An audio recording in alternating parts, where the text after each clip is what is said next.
Estás escuchando la serie sobre el único ejemplar con 5.000 millones de copias. Bienvenidos al libro más vendido.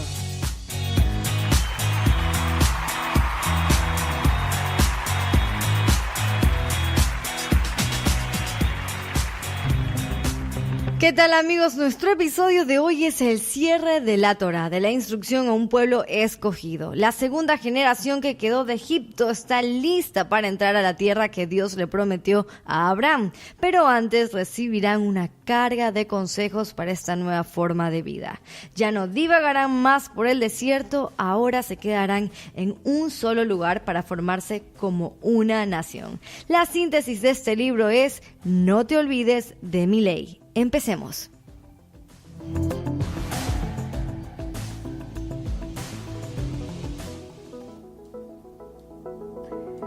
El título de este libro viene de la Septuaginta y se traduce como segunda ley. No porque hay una nueva ley, sino porque es una repetición para la segunda generación, que está frente a Canaán, previendo la vida sedentaria que iniciarían allí.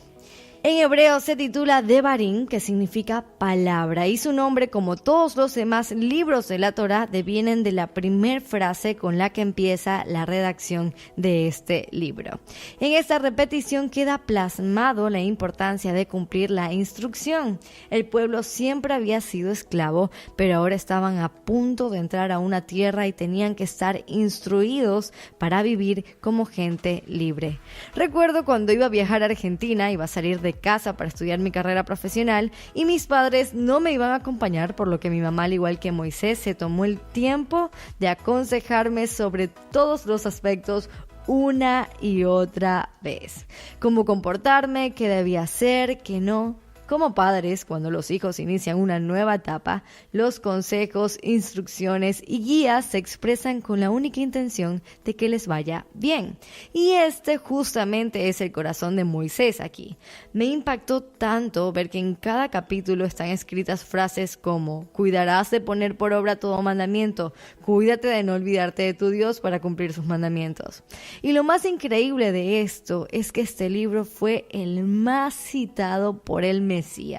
Y esto no sería una sorpresa si recordamos que en Filipenses 2:8 Pablo dice lo siguiente sobre el maestro: y hallándose en forma de hombre se humilló a sí mismo, haciéndose obediente hasta la muerte y muerte de cruz. Él, Yeshua, es el hijo que cumplió cada mandamiento y por ende tenía la palabra, la ley en su mente y en su boca. No puedes cumplir algo que no te has memorizado. Escenificamos en nuestra mente la cena de las tentaciones, cuando a Jesús se le ofrece convertir una roca en pan y él responde: no solo de pan vivirá el hombre, sino de toda palabra que sale de la boca de Dios. Bueno, este texto está en Deuteronomio 8:3 como una referencia al maná que había dado Dios por sustento al pueblo durante el desierto. En Filipenses 2:9-10, Pablo continúa diciendo: por lo cual también le exaltó hasta lo sumo y le dio un nombre que es sobre todo nombre, para que en el nombre de Jesús se doble toda rodilla de los que están en los cielos y en la tierra y debajo de la tierra. Este es el resultado de la obediencia, de no olvidarse su ley. Y hoy analizaremos la importancia de los mandamientos, la afirmación del tratado formal entre Dios y la nación.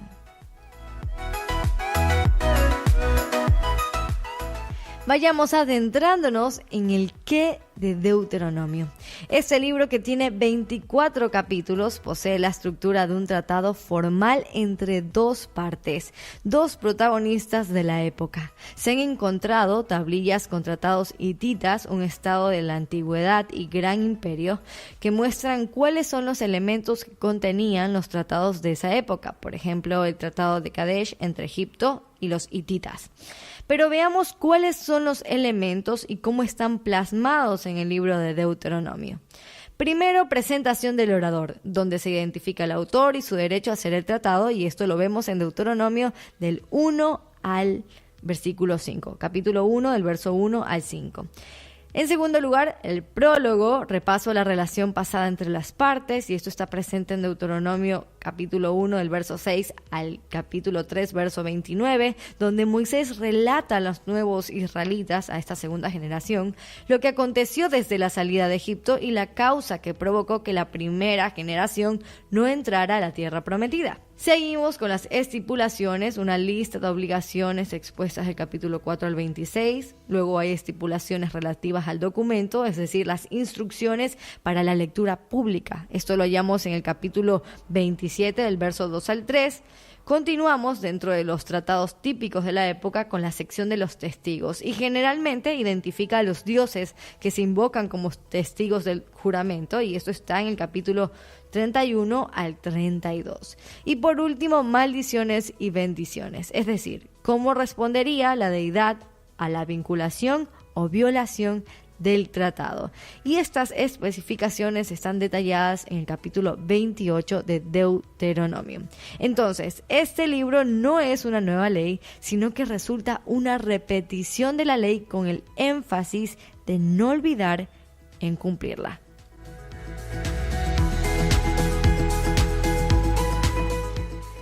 Vamos adentrándonos al libro de Deuteronomio, nuestro libro de hoy, y del capítulo 1 al 3 hallamos una recopilación de las hazañas vividas en el desierto y la apelación de Moisés a Dios para entrar a la tierra prometida, la cual le fue denegada. Del capítulo 4 al 5, Dios exhorta a cumplir sus mandamientos, a enseñarlos a los hijos y rechazar la idolatría. Con frecuencia se repite que la seguridad y prosperidad dependen de la obediencia. Es más, los 10 mandamientos se repiten aquí, en el capítulo 5, de la misma forma que están escritos en Éxodo 20.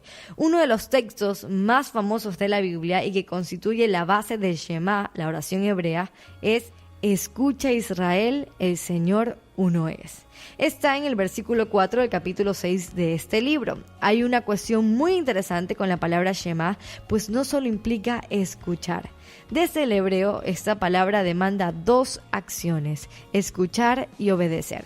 Para nuestra mentalidad occidental, escuchar es una capacidad auditiva meramente, pero para la concepción hebrea, escuchar tiene una repercusión en la práctica.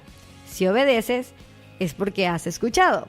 Pongamos un ejemplo práctico. Nuestra mamá, luego de habernos dicho 3000 veces que limpiemos nuestro dormitorio y se nos acerca muy molesta, ¿qué nos dice?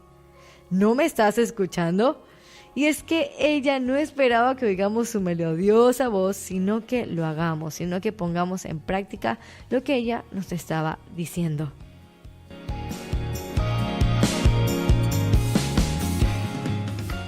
Este capítulo también tiene otro texto que nuestro Mesías citó: amarás al Señor tu Dios de todo tu corazón, de toda tu alma y de toda tu mente. En Mateo 22:37 encontramos esa cita.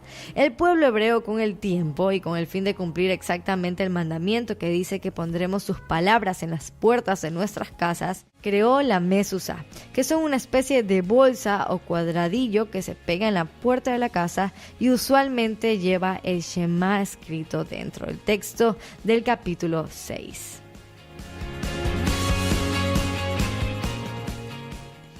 En Deuteronomio 7, el Señor va a dar una exhortación al mayor enemigo de Israel, la asimilación. Resultaba muy atractivo lo que hacían las demás civilizaciones, pero ellos no debían ni siquiera casarse con los cananeos y mucho menos adorar a sus ídolos. Eso era un mandamiento estricto. La advertencia es que si lo hacían, terminarían adorando a otros dioses. El Señor les hace una acotación sobre la identidad de Israel aquí.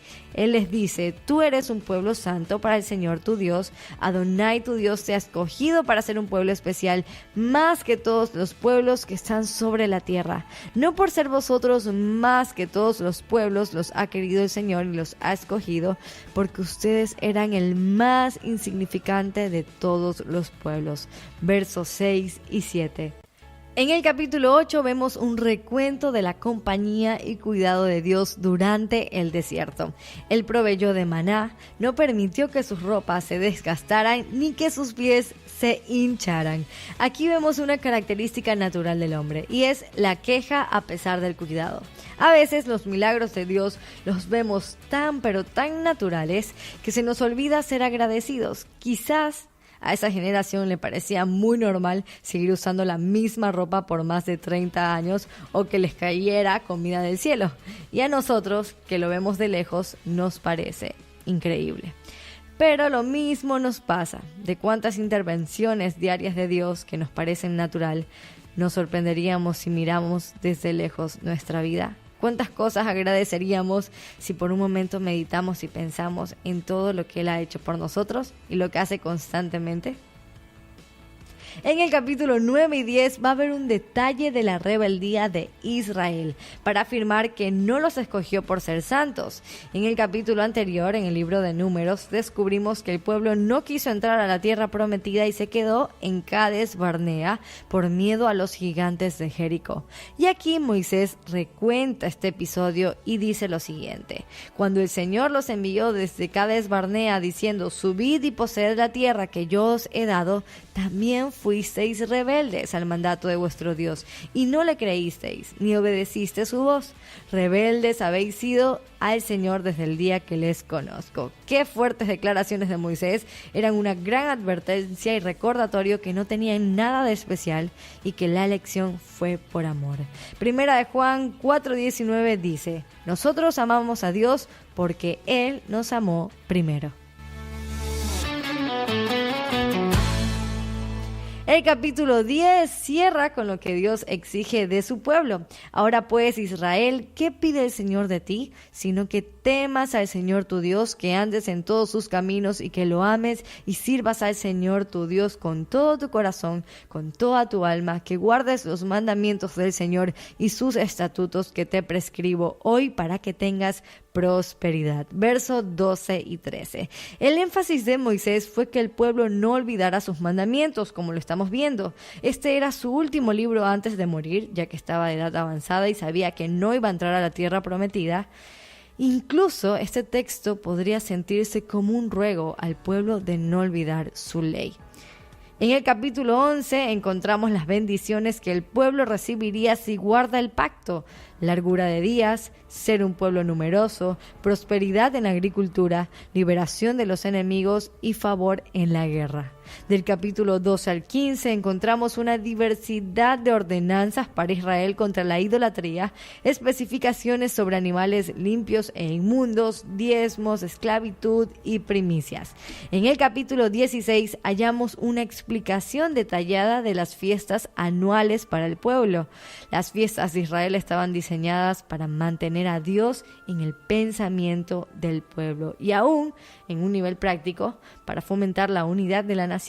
Son 6 fiestas y una más que es la semanal, Shabbat.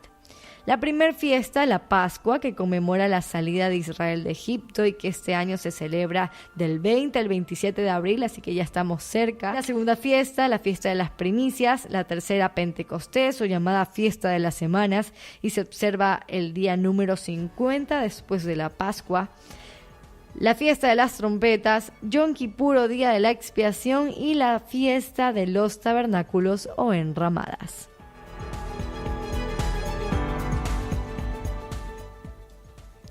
De Deuteronomio 19 al 27 vamos a hallar una variedad de leyes sobre lo que el pueblo deberá hacer, pues estamos diciendo que fue una copia de Éxodo, y en Éxodo vimos una variedad de leyes sobre la guerra, quienes serían excluidos del servicio, por ejemplo los recién casados, leyes sobre diversidad de temas prácticos de hacer dentro de la tierra prometida. Y aquí las variaciones de las leyes muestran la preocupación de Dios por su pueblo, la protección de los débiles y la justicia social. En el capítulo 28 se repetirá una de las secciones más importantes de Éxodo, las bendiciones y maldiciones. Recordemos que la idea central de este libro es guardar el pacto. Por eso este capítulo es el fundamento del mensaje de los profetas que una y otra vez van a recordarle a Israel sus obligaciones hacia Dios, obligaciones que ellos aceptaron por su propia voluntad y las consecuencias de la desobediencia. Del capítulo 29 al 30 hallamos las advertencias finales a faltar el pacto. Una de ellas es que serían entregados a sus enemigos, quienes sitiarían sus ciudades y los esparcirían, pero también la restauración, la esperanza que habría si ellos fallaran. Aquí hemos hallado un patrón. Dios siempre dando una solución ante nuestra incapacidad de ser fiel desde el principio.